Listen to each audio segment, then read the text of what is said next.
ભગવાન શ્રી રામની નગરી અયોધ્યામાં રામલલાની પ્રાણ પ્રતિષ્ઠાને લઈને સમગ્ર વિશ્વમાં હર્ષોલ્લાસનું વાતાવરણ જોવા મળી રહ્યું છે। 500 વર્ષથી વધુના સમયમાં સંઘર્ષ પછી પ્રભુ શ્રી રામ નિજ મંદિરે પરત ફરી રહ્યા છે, ત્યારે અમદાવાદમાં પણ દરેક વ્યક્તિ કોઈને કોઈ વસ્તુ ભેટ સ્વરૂપે અયોધ્યા મોકલી રહ્યું છે।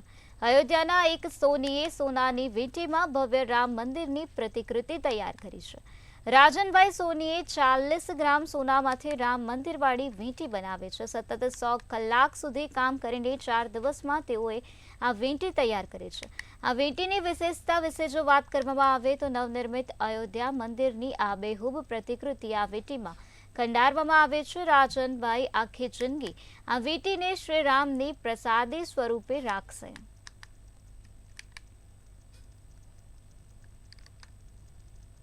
500 વર્ષ બાદ ભગવાન શ્રી રામ અયોધ્યામાં પાછા ફરવાના છે, એટલે કે નવનિર્મિત અયોધ્યા મંદિર જે છે ત્યાં આવતીકાલે ભવ્ય પ્રાણ પ્રતિષ્ઠા મહોત્સવ થવાનો છે। ત્યારે આ વાતને લઈને સમગ્ર દેશમાં હર્ષોલ્લાસ જોવા મળી રહ્યો છે। ત્યારે અમદાવાદના લોકો પણ જે છે તેઓ અત્યારે હાલ ખૂબ જ હર્ષોલ્લાસમાં છે ને દરેક વ્યક્તિ કોઈને કોઈ વસ્તુ અયોધ્યા ભેટ સ્વરૂપે આપી રહ્યા છે। ત્યારે અમદાવાદમાં આવેલા રાજનભાઈ સોની જે છે તેમણે સરસ મજાની સુવર્ણ વીંટી બનાવી છે અને આ જે વીંટી જે છે તેમાં આબેહૂબ જે અયોધ્યા નવનિર્મિત મંદિર છે તે કંડારવામાં આવ્યું છે। આપ જોઈ શકો છો કે સુવર્ણ વીંટી જે કહેવાય છે તે બનાવવામાં આવી છે।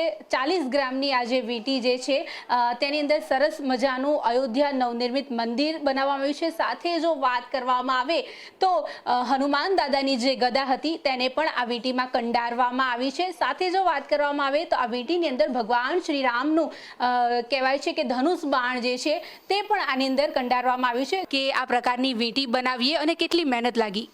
વાત કરવા જઈએ તો આ વીંટી બનાવવામાં વિચાર તો એ રીતે આવે કે જે ભગવાન 450 કે 500 વર્ષ પછી જે મંદિરમાં નીચ પધારી રહ્યા છે અને આપણને એવો બી ઉલ્લાસ છે કે ના ભાઈ આપણે બી કંઈક વીંટી કે એમાં બનાવીએ, મંદિર બનાવીએ આખું, એ પ્રમાણે મને વિચાર આવે કે કંઈક નવું કરી બતાવીએ આપણે।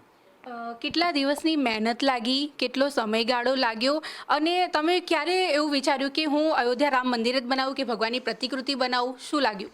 મને આ વિચાર તો આવ્યો તો ત્યારે અમે પ્રસાદી રૂપે ઘરે રાખવાના છે, કેમ કે પહેલી વીંટી છે કે એવી જે બની છે એટલે અત્યારે તો પ્રસાદી રૂપે ઘરે રાખવાના છે। પછી જેમ જેમ લોકોના ઓર્ડર આવે જેમ અમે લેવાનું ચાલુ કરેલું છે। કેમેરા પર્સન યોગેશ જયસ્વાલ સાથે અનિતા પરમાર, મંતવ્ય ન્યૂઝ, અમદાવાદ।